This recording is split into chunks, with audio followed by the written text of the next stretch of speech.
Welcome to another deep dive, everyone. Today, we're going to be taking a look at the world of yoga.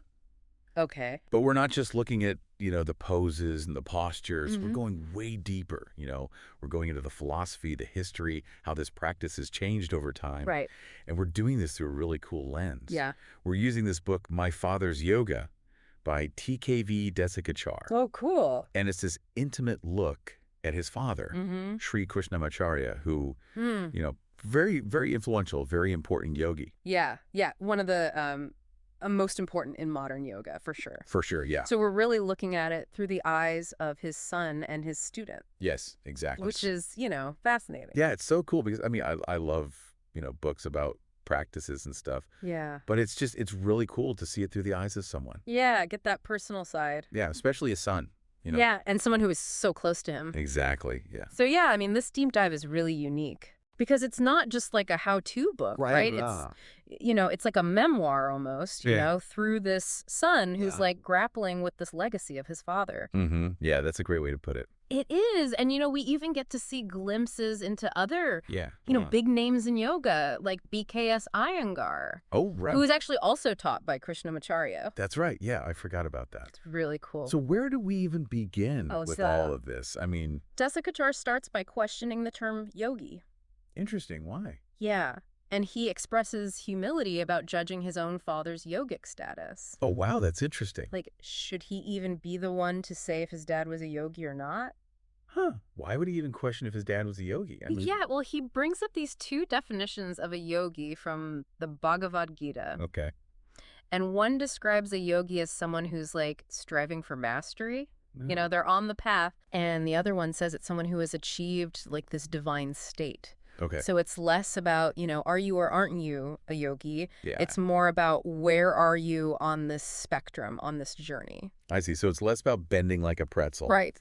And more about this deeper, progression. Exactly. Yeah. Okay, I like that. Yeah. And that idea of the spectrum really resonates with me Yeah. because it reminds us that, mastery in anything is not a destination, right? Yeah. It's this lifelong, Yeah, you're always learning. exactly, this process of growth. Yeah, it's like in anything. Yeah. You can apply that to anything in life. For sure. So, like, where do we all fall on that spectrum? Right. Like, what would you say truly defines a yogi? That's a great question. And I think, Beyond just like beyond the asana, the physical. Yeah. I think that's a question to ponder as we dive deeper into Krishnamacharya's life.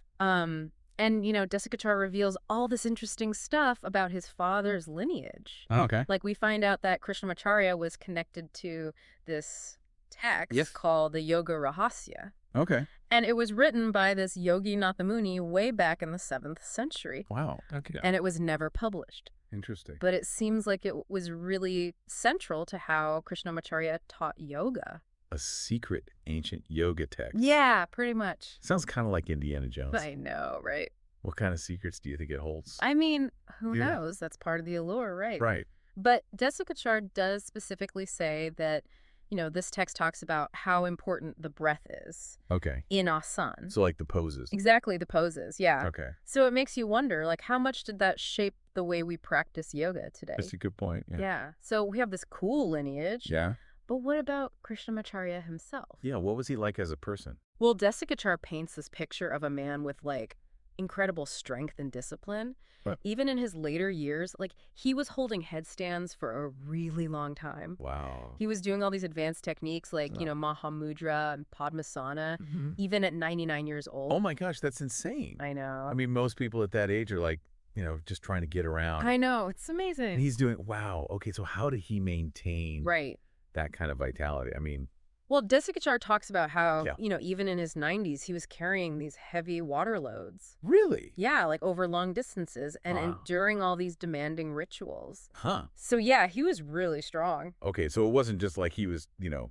genetically gifted. No, he worked at it. Yeah, it was a practice. It was a practice. Yeah. But, despite this almost superhuman strength, Mm. he was known for being a really gentle teacher. Oh, interesting. Yeah, and he had this crazy sharp memory. Well, really? Yeah, he could remember entire passages from ancient texts. Like, Wow. perfectly. So he was like this blend of Yes. power and gentleness, Yeah. discipline, but wisdom. Mm-hmm.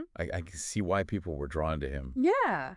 Yeah, it's fascinating. And at the center of his teachings, there's this deep devotion. Okay. You know, he believed that everything came from God Yeah. and returned to God ultimately. Okay. But maybe his most revolutionary idea was that yoga has to be adapted to the individual person. Adapted to the individual. So you mean like modifying poses if Mm. someone's, you know. It goes way beyond that. Okay. He considered someone's culture, their age, their sex, if they're sick, even their job Wow. and their interests. So it was really like a, really personalized. yeah, like a till or Yeah. yoga practice. And I think Desikachar even mentions that that's maybe why his dad stayed in India, Oh, interesting. because he couldn't, like, grasp other cultures. Yeah. So that was part of it. Wow. Okay. But yeah, I mean, think about it. You know, a young athlete needs a totally different practice than someone recovering from an injury. Right. Yeah, of course. And those adaptations would change as that person's needs changed. Yeah, that makes sense. It wasn't about, you know, fitting everyone into the same box. It was Yeah. about recognizing the individual. That's so interesting. I'm curious, what about you? Yeah. With all this talk about adaptation, Mm-hmm. how do you think Krishnamacharya would feel about all the different yoga styles today? Well, that's a good question. Like, what do you think it's... Like a dilution of the tradition? Yeah, or... Like an evolution of what he started? Exactly. Yeah, I mean, I think... he would be fascinated. Yeah, I mean, he was such an innovator himself. that's true. Like, always discovering new postures, new variations. Oh, right, yeah. And, you know, he came up with the whole idea of vinyasa, Oh, that's right, yeah. you know, linking asanas together like words in a sentence. Oh, I love that. It's like you're creating a flow Yeah, it's like choreography. with your body. And what other innovations did he come up with? Well, he talked a lot about pratikriyasana, Okay. which are basically counter postures, Oh, great. to balance out other poses. Okay. So, like, if you do a forward bend, Yeah. you would do a back bend afterwards. To like neutralize your spine. Exactly. Yeah. That's so smart. He was really big on breath in asanas too. Oh, okay. He thought that if you changed the way you breathe, you could actually change how the pose affected you. Oh, wow. That's... Yeah, it's pretty So it's not just like a passive thing. Okay. You're using your breath. It's an active part of the practice. Yeah, that's so cool. He even saw asana as svataya. Svataya. Yeah, which is a way to understand yourself better Through the poses. through the physical practice. I like that. Yeah. And it's like, it's not just about, Right. you know, Huh? the physical. Well, it's all connected. You're learning about yourself. Exactly, yeah. Okay, so svatya. I like that word. So, and he was really big on rachaka Yes. in pranayama. So like the exhalation. The exhalation, yeah. Was that just him or is that like a bigger thing? That's a good question. Yeah. I'm curious too, what about his views on like the more philosophical side of yoga? You know, like meditation, the yamas and niyamas. Did he even teach that stuff? Yeah, definitely. And he had some interesting opinions on it all. Oh, okay. Like what? Well, he thought that the Yoga Sutra, Mm. which is like, you know, one of the most important yoga texts, Yeah, for sure. was just words without sadhana. Sada, so without practice. Exactly, without practice. Oh, interesting. So it wasn't enough to just read about it. You had to like live it. Embody it. Yeah. I mean, that makes sense, Yeah. especially with how much he emphasized actually practicing. Yeah, yeah. So what about the yamas and niyamas? Okay, so with the yamas and niyamas, Yeah, the ethical guidelines, right. he actually thought that only 2 were really relevant for people today. Oh, wow. Only 2. Yeah, out of the 10. That's surprising. Which ones? Yeah, I'm curious. He emphasized satya nyama, Okay. which is about, you know, the right use of words. So being truthful. Yeah, being mindful of your speech, Okay. which makes sense. I mean, Yeah, that's important. that's important no matter what time period you're in. Especially today. Right, especially today Yeah. when everyone's like talking all the time. Constantly communicating. Yeah, yeah. So what was the other one? Okay, the other one was ahara nyama. Ahara. So that's about food. Exactly. It's all about like making the right food choices, So what you eat. what you eat, how much you eat, Okay. taking into account like your age and your activity level. So he was like an early advocate for mindful eating. Yeah, basically. That's cool. Yeah, long before it was trendy. Yeah. So is there anything else? About like the... Yeah, about his philosophical views that stood out to you. Yeah, well, he had this really interesting take Oh, on like kshatriyas and mudras. He basically said they were unnecessary. Oh, really? if you were already doing asana, breath work, Okay. and mindful eating correctly. So he was really simplifying things. Yeah, he was all about like focusing on the core stuff Yeah, and tailoring it to the person. I see. So he put a lot of emphasis on understanding someone's dosha. They're dosha, right? So that's from Ayurveda. Yeah, from Ayurveda. For those who might not know, Right, yeah. could you just explain what a dosha is? Yeah, so in Ayurveda, it's this ancient Indian system of medicine. They believe that everyone has this unique combination of 3 doshas, Okay. Vata, Pitta, and Kapha. Okay. And they represent different energies or principles Okay. that kind of govern your physical and mental characteristics. I see. So by understanding like which dosha is dominant in you, Mm-hmm. you can make choices about your diet, your lifestyle, Okay. even your yoga practice Yeah. to create balance. So it's another layer of personalization. Yeah, exactly. That's cool. It all comes back to that. Yeah. With him, What about Kundalini? okay, so Kundalini, Yeah. he had a very practical view of that. Oh, okay. He just saw it as prana. So like life force energy. Yeah, life force energy that you could activate through pranayama, bandhas, and devotional chants. Okay, so no like crazy out of body experiences. Right. Or anything like that. That was all very grounded. Okay. Very much in line with his whole approach. Okay. Interesting. But his perspective on meditation or dhyana Yeah. was a little bit different. Oh, okay. How so? Well, I always thought meditation was about like quieting the mind. Right, like emptying your thoughts. Yeah. Yeah. But he thought that meditation needed a saguna object, Sabuna. something with form, Okay. not nirguna, which Yeah. is formless. So he thought you needed something concrete to focus on. Yeah, like a deity or a mantra Okay. to help focus your attention. So he thought that was more effective than trying to meditate on like nothing. Yeah, he thought that was actually harder, especially for beginners. That makes sense. It's like if your mind's not used to concentrating, Yeah. trying to focus on nothing. Can make it more agitated. Yeah, yeah. Interesting. So what about family life? Yeah, where does that fit in with all this? Well, some yogic traditions are all about like renouncing worldly things. Right, detaching from everything. Yeah. Yeah. But he was not about that at all. Oh, really? He thought family life was super important Interesting. and that true transcendence came from understanding and embracing those responsibilities, Oh, not avoiding them. so no need to run off to a cave in the Himalayas. Not according to him, no. That's cool. He actually turned down some big-time positions Really? to stay with his family. Wow, he really walked the walk. Yeah, his actions definitely matched his words. Okay, so where did he see yoga fitting in with, like, Hinduism in general? Oh, that's a good question. Are they the same thing, or did he see them as separate? He was very clear that they were separate. Oh, okay. He saw yoga as a path that could lead to Vedanta, Vedanta. Okay. which is one of the main schools of Hindu philosophy. So yoga was like a stepping stone Yeah, in a way. to something deeper. Yeah, Vedanta is all about investigation and reflection, Okay. and bhakti, Bhakti. which is devotion. Okay. And those are all qualities that you can cultivate through yoga. That makes sense. Yeah. He saw Vedanta as a Nana Marga, Okay. which means the path of knowledge. It's a path of knowledge. And he thought that the 8 limbs of yoga gave you like the framework for accessing that knowledge. Okay, but for people who might not be familiar with Vedanta or Jnana Marga, Yeah. what exactly does that mean? So Vedanta is basically a school of thought within Hinduism Mm-hmm. that explores the nature of reality Okay. and the relationship between like your individual self Okay. and the ultimate reality, which they call Brahman. I see. And Jnana Marga literally means the path of knowledge. And it's one of the main paths to liberation in Hinduism. Okay. It's all about self-inquiry, contemplation, Mm-hmm. direct experience of truth. Gotcha. So Krishnamacharya thought that yoga, with all the self-discipline and awareness Yeah. and ethical living, Yeah. that it prepared you for this deeper philosophical exploration.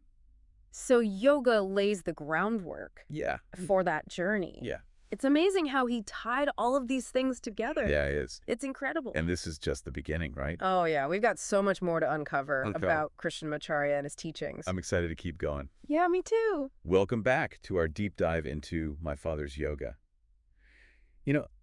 I'm still thinking about how Krishnamacharya had this amazing physical practice. Right.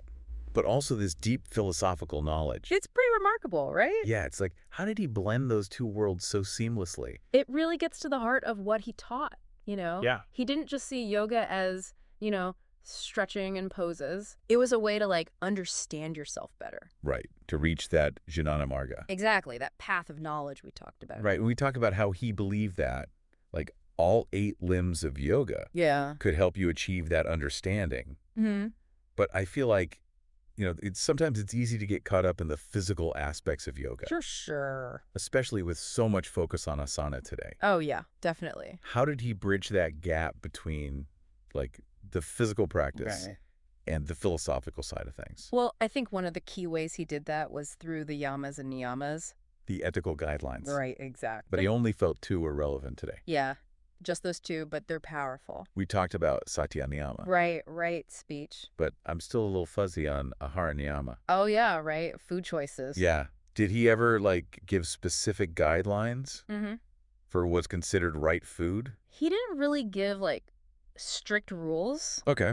but he gave us a framework for understanding how what you eat affects your well-being. Okay. He believed that food could impact not just your physical health, Mm-hmm. but also your mental clarity, your emotions, even your spiritual growth. Wow.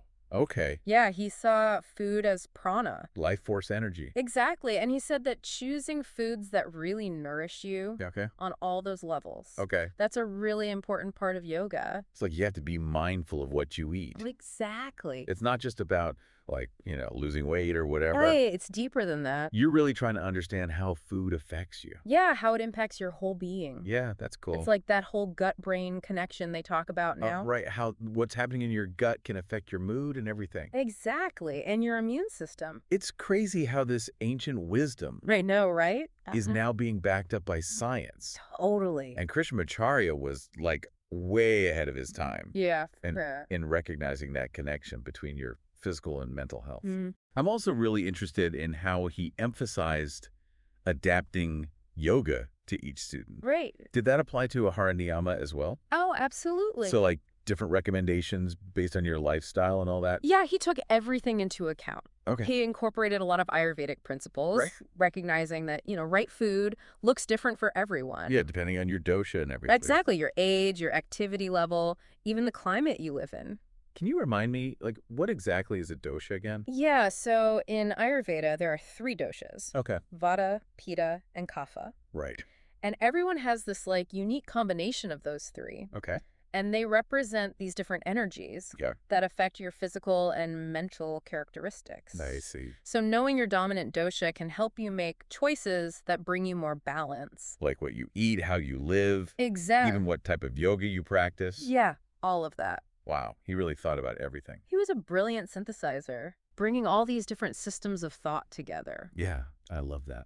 And this holistic approach shows up in how he connected yoga and meditation, too. Right, we were talking about how he preferred using a saguna object during meditation. Mm-hmm. Something with form. Yeah, instead of trying to meditate on something formless. Yeah. Did you understand why he preferred that? He said it was harder to focus on something intangible. Yeah, especially if your mind's not used to concentrating. Right, he compared it to trying to hold on to water. Right, it just slips away. So by using something concrete to focus on, you're basically training your mind to concentrate. Exactly, like building up that mental muscle. I see. Yeah, and that makes it easier to eventually access those deeper meditative states. Did he have a preference for, what kind of saguna object to use? He had a lot of suggestions, like a deity image, a mantra, a candle flame, even just something in nature, like a flower. Interesting. He wanted people to find what resonated with them. So it's all about, personalizing it? Yeah, exactly, finding what works for you. That makes a lot of sense. Yeah, it's not one size fits all. And that reminds me of how much emphasis there is today on personalized wellness. Right, there's so much information out there. It's overwhelming. Can be. But Krishnamacharya's teachings seem to say, hey, trust your gut. Figure out what works best for you. Listen to your own inner wisdom. Yeah. That's such an important message. Especially today. Yeah, for sure. It's so easy to get caught up in comparing yourself to others. Oh, especially with social media. You see all these people doing these crazy poses. Oh. You're like, oh, be able to do that. It can be discouraging. Yeah. But Krishnamacharya reminds us that yoga is not a competition. It's a practice. Exactly, a journey of self-discovery. It's about finding what feels good for you. Listening to your body, Yeah. honoring your own path. So if you're new to yoga, like, just experiment. Yeah, try different things. Different styles, different teachers. Until you find what clicks. And don't be afraid to modify poses or use props. Or take breaks. Yeah. The most important thing is to be curious. I like that. Approach it with curiosity. Yeah, instead of feeling like you have to be perfect, Exactly. it's more about the experience. That's where the real transformation happens. Not about, like, nailing a pose. No, it's about that inner awareness. Yeah, connecting with your breath, your body. All of it. It really is all about the journey, Yeah. not the destination. And that journey's lifelong. Krishnamacharya practiced until he was in his 90s. I know, it's incredible. Did Desikachar talk about how he stayed so healthy for so long? He didn't go into a ton of detail, Okay. but I think it's safe to say that his dedication to yoga, his balanced lifestyle, Yeah. his sense of purpose, it all played a role. It's amazing to think that yoga can keep you healthy and vital, no matter how old you are. Absolutely. It's never too late to start. He didn't get serious about yoga until his 30s. Wow, really? Yeah. So no matter your age or physical abilities, Everyone can benefit from yoga. I love that. That's one of the greatest gifts of his teachings. That it's for everybody. Exactly. No matter who you are, what you believe, how your body moves. That's a beautiful legacy. It really is. And as we go into the last part of this deep dive, I'm curious to hear your thoughts on what this all means for us today. Yeah. What can we learn from Krishnamacharya that we can apply to our own yoga practice? That's a great question, Yeah, and one we'll discuss after a quick break. sounds good. We're back, wrapping up our deep dive into my father's yoga. It's been really eye-opening, hasn't it? Yeah, learning about Krishnamacharya, his approach, really inspiring stuff. I think what's most amazing is how much his teachings still apply today. Yeah, that's what's blowing my mind too. Like, even with all the yoga studios and apps and Instagram yogis, Right, exactly. it can be so easy to lose sight of, like, what really matters. So true, so true. But he was all about, remembering the essence. Yeah, and we've been talking about how he stressed individualization, that holistic view he had, and his belief in the power of practice. Yeah, and I think for us today, trying to navigate this modern yoga world, Yeah. one of the biggest takeaways from Krishnamacharya is to, trust your gut. Trust your gut. Okay. Yeah, listen to your own inner wisdom. I like that. Figure out what you need, what you want. Yeah, because it's so easy, especially today, Oh, yeah. to compare yourself to everyone else. Especially on social media. Oh my gosh. You see all these people doing these crazy posts. You're just like, I'll never be able to do that. Yeah, it can be so intimidating. Totally. But what Krishnamacharya is saying is, Yeah. yoga isn't about competition. It's not about that. No, it's about self-discovery. It's about the journey. Yeah, find what works for you. Listen to your body. Honor your own path. So if you're new to yoga, Yeah. don't be scared to try different things. Next. Different teachers, different classes. Until you find what feels good. And don't be afraid to, modify poses, Use props. take breaks. Yeah, all of that. Just be curious. Approach it with curiosity. I love that. That takes the pressure off of being perfect. Right. Yeah. It's about the experience. It's about the experience. Yeah, that's where the real magic happens. The transformation. That connection to your breath, your body, your mind. It all comes back to that. It really does. It's about the journey, not the destination. Absolutely. And it's a journey that never ends. It's lifelong. Right. Just like Krishnamacharya practicing into his 90s. Oh, yeah, that's right. Amazing. I mean, what can we learn from him about longevity and vitality? I think it was his dedication to yoga, his balanced approach to life, his sense of purpose. It all played a part. It's really inspiring. To think that yoga can help you stay healthy and vibrant. Yeah, no matter how old you are. And it's never too late to start. He didn't start seriously practicing until his 30s. Oh, wow, really? So no matter your age, your physical abilities, Anyone can do yoga. it's such a powerful message. It really is. That yoga is for everyone. No matter what. No matter your background, your beliefs, how your body moves. I think that's a great place to leave it. Yeah. We've learned so much about Krishnamacharya. His life, his teachings. Really fascinating stuff. And I hope this has inspired people to, Yeah. explore their own path. Find their own yoga journey. Yeah. It's been a great deep dive. Thanks for sharing your insights. It's been a pleasure. To everyone listening, thanks for joining us. Namaste. Namaste.